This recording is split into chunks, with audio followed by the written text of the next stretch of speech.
Assalamualaikum warahmatullahi wabarakatuh, teman-teman. Selamat datang kembali di Dollar Hunter.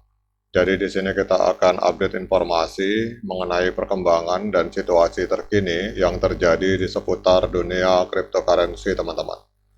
Namun seperti biasa, sebelum kita berbicara tentang dunia kripto, mari hari ini kita berdoa bersama-sama, memohon kepada Allah agar kita semua senantiasa diberikan nikmat berupa kesehatan dan juga diberikan keberkahan dalam setiap rezeki yang kita terima pada hari ini, teman-teman.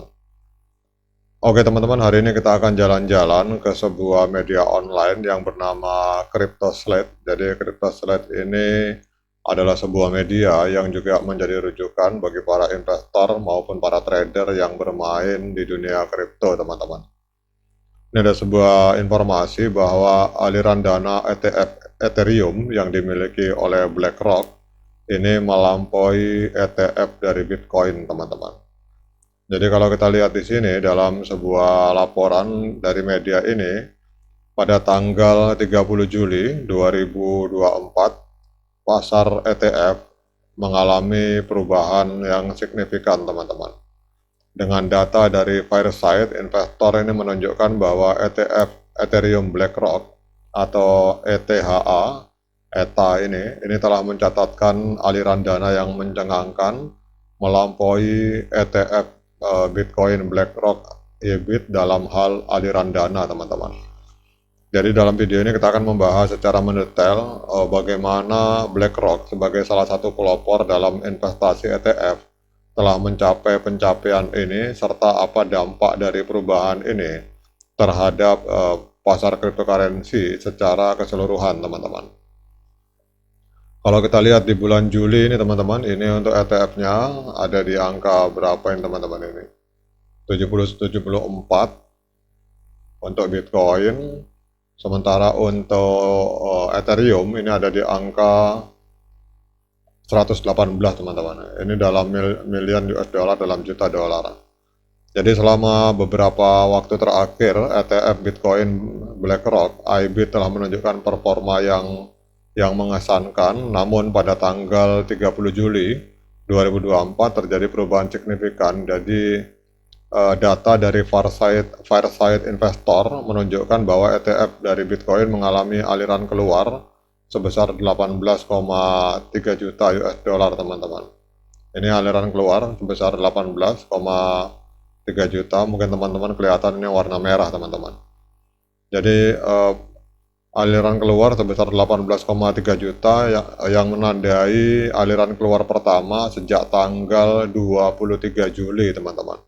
Jadi aliran keluar ini tidak hanya mempengaruhi IBIT, tetapi juga 3 dari 4 penerbit ETF terbesar, termasuk BITB dari Bitwise, kemudian ARKB dari ARK, dan FBTC dari Fidelity, teman-teman. Meskipun IBIT mencatatkan inflow sebesar 74,9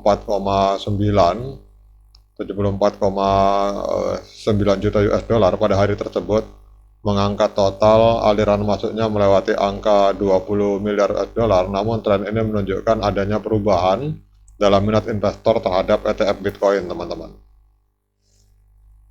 Kemudian Bitcoin BlackRock ini juga kita lihat di sini bahwa BlackRock menunjukkan ketahanan yang luar biasa dalam dunia investasi ETF. Sementara banyak ETF Bitcoin mengalami aliran keluar, namun untuk ETF Bitcoin dari BlackRock itu tetap mencatatkan inflow positif, teman-teman.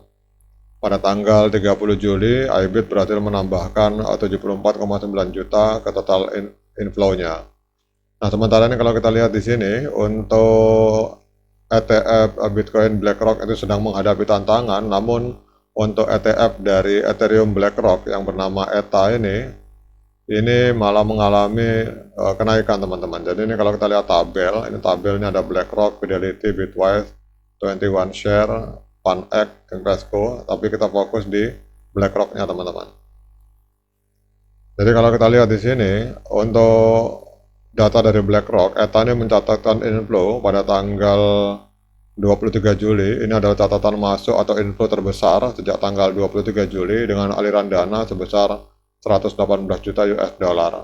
Dan hal ini menjadikan ETA sebagai salah satu ETF Ethereum dengan performa terbaik melampaui beberapa pesaing utama di pasar, teman-teman. Kalau kita lihat di sini untuk BlackRock ini kodenya ETA, teman-teman. Jadi ini 118 juta US dollar, sementara untuk Fidelity kodenya FED ini hanya 16 juta, teman-teman. Jadi kalau kita melihat di sini, perubahan dalam aliran dana ETF ini memiliki beberapa implikasi penting bagi pasar cryptocurrency, bahwa aliran masuk yang kuat ke ETA dari BlackRock ini menunjukkan adanya peningkatan minat investor terhadap Ethereum, dan kita akan cek harga Ethereum, teman-teman. Dan ini teman-teman yang bermain di token-token meme yang ada di atas Ethereum, kalau misalkan Ethereum mengalami kenaikan, itu biasanya akan terseret juga ke atas, teman-teman. Namun kalau kita lihat untuk Ethereum hari ini secara real time, ini mengalami penurunan 3,61%, ada di angka 3.175 US dollar per satu Ethereum. Kalau kita lihat untuk time frame 7 hari, masih mengalami kenaikan tipis 0,37%. Kalau untuk bulan juga masih mengalami penurunan, teman-teman. Jadi walaupun cara ETF ada gerakan yang signifikan, namun kita lihat karena Bitcoin hari ini pemerintah Amerika sedang melakukan penjualan besar-besaran, Bitcoin amblas sehingga Ethereum pun terseret, teman-teman. Kemudian pertanyaannya, apakah pada hari ini kita layak membeli Ethereum? Namun sebelumnya kita akan cek dulu untuk market cap-nya, teman-teman. Untuk market capital dari Ethereum hari ini menempati peringkat kedua di coin market cap, menembus angka 382 miliar US dollar. Kemudian untuk volume 24 jam mengalami kenaikan sebesar 35%, ada di angka 17,66 miliar US dollar, teman-teman. Nah, sekarang kembali ke pertanyaan awal tadi, apakah pada hari ini kita layak melakukan pembelian Ethereum? Seperti biasa, saya ingatkan pada teman-teman bahwa saya bukan seorang penasihat keuangan. Jadi bagi teman-teman yang ingin melakukan pembelian Ethereum, silakan lakukan DIOR, lakukan investigasi secara pribadi karena uang Anda adalah tanggung jawab Anda masing-masing. Kita di sini hanya saling sharing berbagi pendapat tentang dunia kripto, teman-teman. Jadi kalau kita melihat di time frame D1 atau hari, ini pada tanggal 21 November 2023 telah terjadi golden cross, di mana MA50 memotong MA200 ke atas, sehingga untuk trennya secara time frame D1 ini masih trend up, teman-teman, karena sampai hari ini kita belum melihat ada dead cross. Kemudian coba kita cek di time frame bawahnya. Nah, untuk time frame bawahnya ini sudah golden cross, tapi hati-hati tahan dulu, teman-teman, karena kelihatannya akan terjadi koreksi yang cukup dalam ini. Kita lihat di sini memang sudah terjadi golden cross, tapi tiba-tiba terjadi pergerakan ke bawah.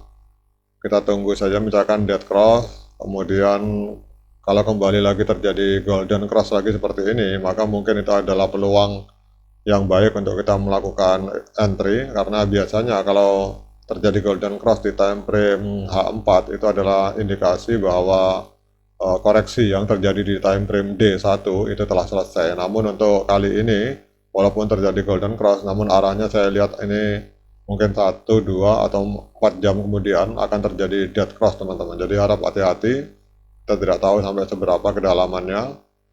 Jadi demikian update informasi ini, teman-teman. Tetap semangat untuk menciptakan profit di dunia kripto. Semoga informasi ini bermanfaat, terutama bagi para pecinta Ethereum. Sekian dari saya. Assalamualaikum warahmatullahi wabarakatuh.